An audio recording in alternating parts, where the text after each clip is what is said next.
Bonsoir, bonsoir, bonsoir, bonsoir, bonsoir la famille générale 5 étoiles.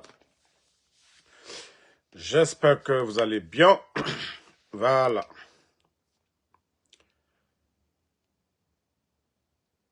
J'ai donné 48 heures aux putschistes de nous montrer Mamadi Doumbouya. Après la sélection organisée par le CNRD, même pour féliciter l'État du CNRD, Mamadi n'est pas sorti pour féliciter les démagogues du CNRD. Donc, ce qui veut dire qu'en Guinée, au jour d'aujourd'hui, il n'y a pas de responsable à la tête de notre pays.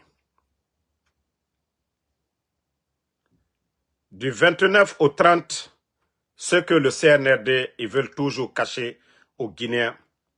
C'est vrai, Mamadi est malade. La maladie, voilà, c'est naturel. Personne ne souhaite la maladie à quelqu'un.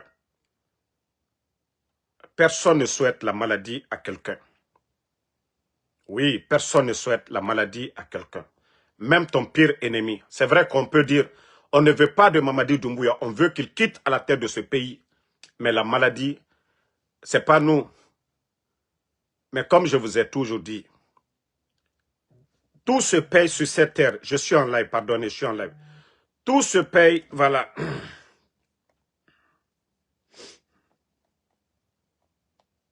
Partagez. Tout se paye sur terre. Tout se paye sur terre. Mais comme des gens, ils ont la mémoire courte. Souvent on dit on est des croyants, chrétiens, musulmans.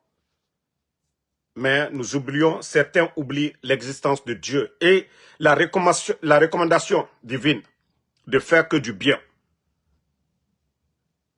Mamadi n'est pas tombé du ciel. Mamadi n'a pas donné le pouvoir à Alpha Condé. Alpha Condé, quand il se battait ici, pendant des années, Mamadi n'était même pas en Guinée. Il était légionnaire français. Il était du côté de l'Europe. Il n'a rien donné à Alpha Condé. Et lorsque vous venez, à travers les relations, cette personne crée une force et il vous met à la tête, il vous donne la force, le pouvoir que vous n'avez pas eu en tant que légionnaire. Vous venez humilier cette personne. En faisant croire que oui, c'est selon l'appel du peuple, cette opposition. Et aujourd'hui, où est le président de l'UFDG? El Asseloudale, Sidia Touré, les Ousmane Kaba, Lansara Kouyaté, ils sont où aujourd'hui? Je vous ai dit, Mamadi n'aura pas la paix du cœur. Vous avez tous vu, voilà, lors de leur événement avec Kofi Olomide, le monde entier a vu l'état de Mamadi. Qui n'a pas vu le visage de Mamadi? Mamadi est malade. Ils l'ont dopé. Ils l'ont donné des piqûres pour qu'il puisse sortir au moins. On a vu la campagne. Il n'a pas pu aller. Parce que l'état de santé de Mamadi, et je l'ai dit, vous ne pouvez pas construire votre bonheur sur le sang des autres. Vous ne pouvez pas construire votre bonheur sur le sang des autres. Non, c'est impossible. Et nanama, hake birimu alkiyama memem. Hake birimu alkiyama memem. S'il est rentré, ça on ne le sait pas. Mais ce qui reste clair, du 29 au 30, oui, c'est pourquoi il n'a pas pu faire, voilà, l'annonce, ou voilà, l'adresse à la nation, parce que tout simplement, le monsieur, il est malade. Malgré qu'ils l'ont pompé, malgré qu'ils l'ont dopé pour venir, tout le monde a vu le visage. On savait qu'il ne se sentait pas bien, mais l'état de Mamadi la dernière fois, ça a suscité beaucoup d'interrogations. Même ceux qui sont pour Mamadi Doumbouya, ils ont vu son état physique. Beaucoup étaient inquiets. Oui, ils l'ont évacué. S'il est rentré maintenant, ça, je ne peux pas vous le dire, mais ce qui reste clair, ce qui a fait que jusqu'au jour d'aujourd'hui, il ne s'est pas adressé à ses soi-disant supporters. Comment on peut déclarer quelqu'un vainqueur? Vous allez nous dire encore c'est la loi? Non, déjà c'est un hors la loi. Le CNRD est un régime hors la loi. le CNRD va respecter quelle loi dans ce pays? C'est un régime hors la loi. Donc, quand des soi-disant inconscients juristes viennent se flanquer pour dire non, juridiquement, voilà, nouvelle constitution, qui n'a même pas respecté la nouvelle constitution. Il n'a pas respecté la nouvelle constitution. Donc, vous allez dire quoi? Vous allez dire quoi? Hier, vous avez vu les guignols aller se promener du côté du stade Lansana Conte à Nongo, juste parce qu'ils sont tous inquiets. Ils sont tous inquiets de l'état de santé. Moi, je ne vais pas donner des détails, voilà, sur ça, mais ce qui reste clair, voilà, et Mamadi l'a cherché. Mamadi, cette situation-là, il a cherché. Lorsque vous êtes ingrat dans la vie, lorsque vous n'êtes pas reconnaissant envers les gens, c'est ça. Mamadi est en train de payer. On dit qu'il est président, il contrôle quoi? C'est le guignol Djiba Diakité aujourd'hui qui est en train de tout mélanger dans ce pays. C'est l'incompétent Djiba Diakité aujourd'hui et les Bala Samoura qui sont en train de détruire le pays aujourd'hui. Mamadi ne contrôle absolument rien. Mamadi ne contrôle absolument rien. Si les bons militaires veulent mettre terme à ça, faites-le. Faites-le. Mamadi, il est malade.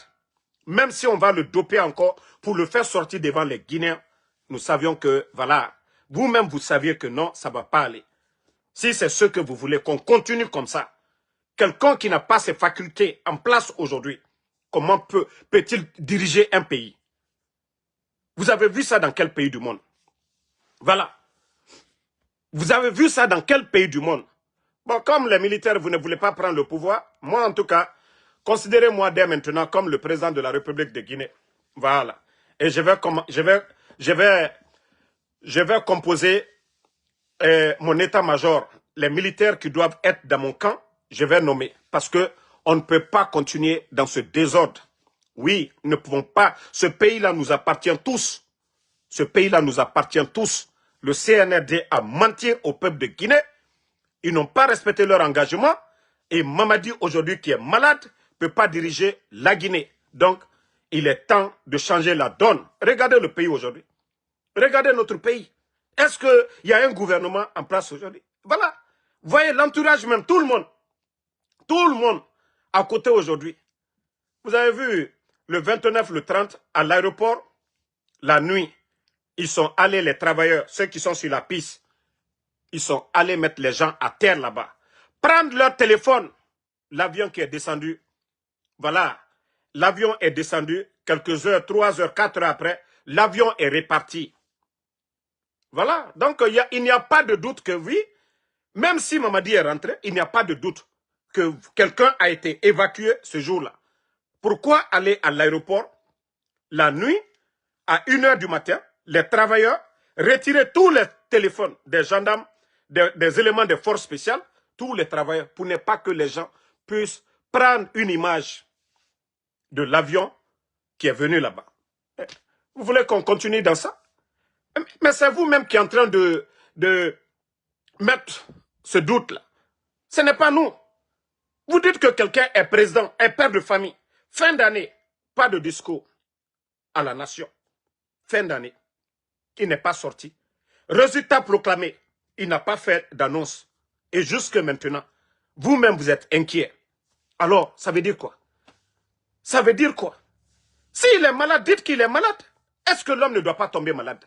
Vous, les soi-disant autorités, si on dit que quelqu'un est malade là, où est le mal? Mais dites aux Guinéens qu'il est malade, c'est tout. Dites aux Guinéens qu'il est malade, aussi simple que ça. Mais vous ne voulez pas. Parce qu'un petit clan de lobby, aujourd'hui, Mamadi lui-même, il est pris en otage. Comme la branche armée du président Alpha Condé, avant le coup d'État, façon qu'ils avaient pris Alpha Condé. Je parle de la branche armée, ceux qui ont fait le coup d'État à Alpha Condé. Et c'est comme ça qu'ils avaient pris Alpha Condé, le président Alpha Condé en otage. Aujourd'hui, il y a ce lobby-là aujourd'hui qui est autour de Mamadi, qui ont pris Doumbouya. Parce qu'il ne sait rien. On n'envoie que des documents pour signer. Il ne connaît absolument rien.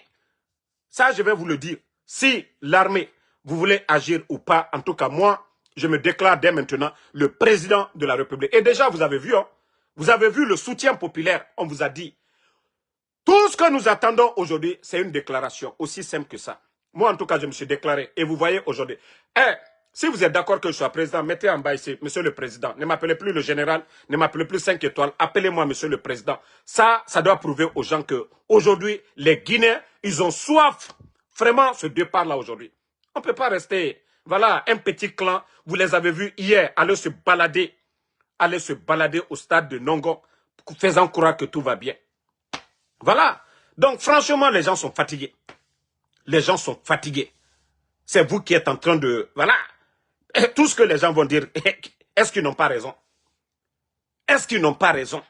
Quand vous avez organisé élection et vous allez prendre ce pays en otage, aucun projet de développement aujourd'hui dans le pays. Le pays est bloqué complètement. Tout est bloqué aujourd'hui. Donc, si les militaires, vous voulez continuer, voilà, à rester dans ça, nous, les civils, nous allons prendre le pouvoir. Si comme vous ne voulez pas, nous, les civils, nous allons prendre le pouvoir. Et comme ça, on va composer un gouvernement. Et à partir de ça, nous allons mettre la pression. Et nous savons que la majorité du peuple de Guinée aujourd'hui est avec nous. Vous le saviez bien. Comme les leaders politiques là, s'assument pas, sinon depuis longtemps, les leaders politiques, ils allaient mettre un gouvernement parallèle pour demander tout simplement de ne pas reconnaître ces bandits-là. Comment Djiba a quitté un tonneau vide comme ça? Comment Djiba peut gérer ce pays? Quelqu'un qui n'a pas de niveau. Et il faut voir tous les contrats miniers aujourd'hui. Notre pays. Comment ils sont en train de détruire l'environnement. Et vous voulez qu'on continue avec ça? Vous voulez qu'on continue avec ça? Bon, laissez-moi vous lire mon discours de l'an. Voilà, parce que ce pays-là nous appartient tous. Moi, je n'ai pas l'armée derrière moi, mais j'ai le peuple derrière moi. Voilà. Comme on ne vous a pas lu de discours de l'an, moi, je vais vous lire. Bon, famille, j'espère que vous avez lu mon discours parce que on ne peut pas continuer dans le désordre aujourd'hui. Nous ne pouvons pas continuer dans le désordre. Comme Mamadi Mounoma, c'est pourquoi même, avant les élections, on vous dit de déposer votre bilan, d'aller passer un test, voir si vous êtes à mesure de gérer. Mais Mamadi a fait quel test?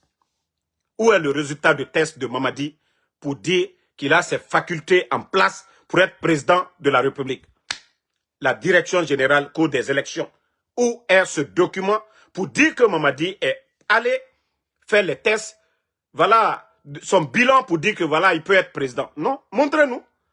Montrez-nous son bilan. Montrez-nous son bilan. Et vous allez nous garder un fantôme à la tête du pays? Non, non, non, non, non, non. Il y a assez de Guinéens pour ça. Nous avons assez de Guinéens. Patriotes. Hein? Patriotes. Assez de Guinéens aujourd'hui, patriotes pour pouvoir le faire. Et anta toto minema. Ni mo jankarotole, alta famolu nyene. Hein? Nanta toto minema. Donc, comme Mamadi n'a pas fait d'adresse à la nation, moi je vais faire pour moi. Et comme ça, considérez-moi en même temps comme votre président.